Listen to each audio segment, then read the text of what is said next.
அதிமுக ஆட்சியில் சார் உதயநிதி வந்து சட்டஸ்கூடாரம் அப்படின்னு ஒரு விமர்சனத்தை வச்சிருக்காரு சார். அது எப்படி சார் பார்க்குறீங்க?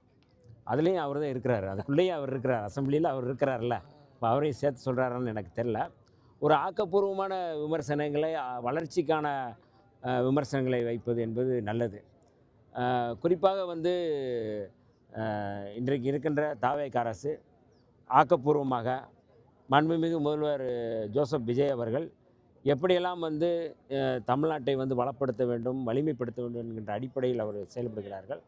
ஆகவே ஒரு நல்ல விதமான விமர்சனங்களை முன்னெடுக்க வேண்டும் என்பதுதான் எங்களுடைய பார்வை. சார் தையூரில் சார் வாலிபர் ஒருத்தர் பிரவீன் ஒருத்தர் கொலை பண்ணார் சார். ஏற்கனவே சொல்லியிருக்க ஆணவ படுகொலை இது சட்டம் கொண்டு வரணும். இது வரைக்கும் அந்த என்ன லெவலில் இருக்குது? ஏற்கனவே நாங்கள் வந்து இது குறித்து சட்டப்பேரவையிலே நான் வந்து பதில் சொல்லியிருக்கிறேன். கடந்த காலங்களில் விடுதலை சிறுத்தைகள், இடதுசாரிகள் எல்லோரும் இணைந்து இந்த ஆணவ படுகொலைகளை தடுத்து நிறுத்துவதற்கு தனிச்சட்டம் வேண்டும் என்று கோரிக்கை வைத்திருந்தோம். அதன் அடிப்படையில் தான் முன்னாள் நீதியரசர் KN பாட்ஷா அவருடைய தலைமையில் வந்து ஒரு குழு போடப்பட்டது. அந்த குழுவின் அடிப்படையில் தான் வந்து விசாரணை தொடங்கியது. விசாரணையின் அடிப்படையில் விக்டிம்ஸை வந்து அவங்க வந்து பார்த்துருக்குறாங்க, விசாரிச்சிருக்கிறாங்க. இப்போ அவங்க வந்து என்னை சந்தித்தார்கள். KN பாட்ஷா தலைமையிலான அந்த குழு என்னை சந்தித்து ஒரு 9 மாதம் எக்ஸ்டெண்ட் வேண்டும் கேட்டிருக்கிறார், கால நீட்டிப்பு வேண்டும் என்று கேட்டிருக்கிறார்கள். என்ன காரணம் என்று கேட்டபொழுது அரசியல் கட்சியினுடைய கருத்தை இன்னும் கேட்கவில்லை, ஆகவே எங்களுக்கு கால நீட்டிப்பு வேண்டும் என்று கேட்டிருக்கிறார்கள். மாண்புமிகு முதல்வர் அவரிடம் இது குறித்து பேசி அவர்களுக்கு 9 மாத காலம் வந்து கால நீட்டிப்பு கொடுத்துருக்குறோம். அதனால் அந்த 9 மாத காலத்திற்குள் அரசியல் கட்சியினுடைய கருத்தை கேட்டுவிட்டு ஒட்டுமொத்தமாக தமிழ்நாட்டினுடைய ஒரு சமூக நீதி அல்லது பகுத்தறிவு அல்லது சமத்துவத்தை நோக்கி செல்லக்கூடிய ஒரு சட்டமாக அது இருக்கும்.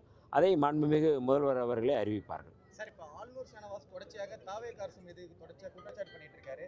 கட்சி சார்பாக அவர் மேலே நீ நடவடிக்கை எடுக்கப்பட்டு இல்லை, அதாவது நான் இங்கே வந்து திண்டிவனம் தொகுதியில் இம்மாதிரியான செயல்பாடுகள், இம்மாதிரியான மக்களுக்கான பிரச்சனைகளை பற்றி பேசிகிட்டு இருக்கோம். கட்சி ரீதியாக வந்து இருக்கிறது எங்களுடைய தலைவர் அவர்கள் அதுக்கு வந்து பதில் சொல்லுவாங்க. கட்சியில் இருக்கிற வரை நாங்கள் கட்சியில் இருக்கிறாரத்தான் நாங்கள் கருதுகிறோம். அவரை விடுதலை சிறுத்தைகள் எல்லோரும் நேசிக்கத்தான் செய்கின்றோம். எங்களுக்கு யார் மீதும் வெறுப்பில்லை. மனிதநேய மக்கள் கட்சியிலிருந்து அவர் இங்கே வந்திருந்தார்.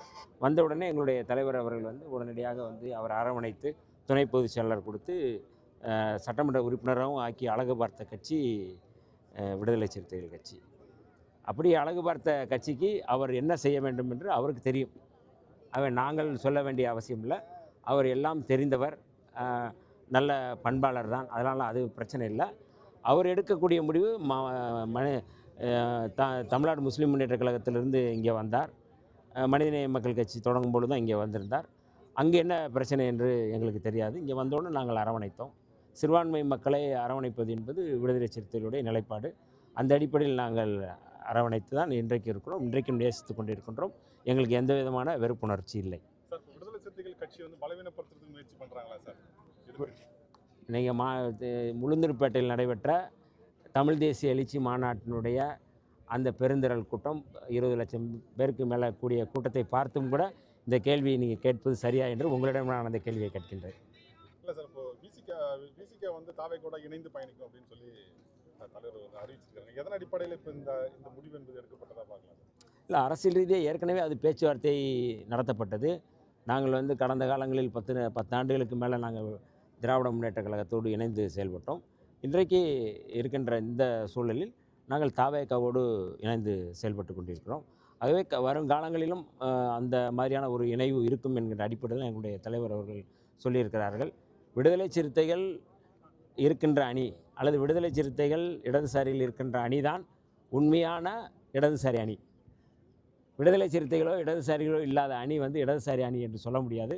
அந்த வகையில் தாவேகா வந்து ஒரு வளர்ச்சியை நோக்கி முன்னெடுக்கின்ற, ஒரு சமூக நீதியை நோக்கி முன்னெடுக்கின்ற, சமத்துவத்தை நோக்கி முன்னெடுக்கக்கூடிய ஒரு இடதுசாரி அணி என்கின்ற அடிப்படையில் நாங்கள் இந்த அணியை தொடர்ந்து அதாவது அதிகாரிகள் முக்கியமா அப்படிங்கிற ஒரு கேள்வி வந்து சண்முகம் வந்து எழுப்பியிருக்கிறாங்க. இது எப்படி சார் பார்க்குறீங்க? இல்லை, அதுக்கு சரியாக தான் அவர் வந்து சொல்லியிருக்கிறார். அது தவறு நம்ம வந்து சொல்ல முடியாது. இந்த நாட்டை ஆள்வதற்கு மக்களால் தேர்ந்தெடுக்கப்பட்ட ஒரு அரசு, ஒரு முதல்வர் இருக்கிறார். அதிகாரிகள் அல்ல. அதிகாரிகள் வந்து வழிநடத்த முடியாது என்கிற அடிப்படையில் தான் அவர் சொல்லியிருக்கிறாரு. அது தவறான கருத்து என்று சொல்ல முடியாது. சார், காங்கிரஸ் தலைவர் மாணிக்கம் தாகூர் வந்து சார் இந்தியா கூட்டணியில் வந்து தாவேகா இல்லை, அவருக்கு எம்பி இல்லாதனால இந்தியா கூட்டணி இல்லைன்னு சொல்கிறாரு.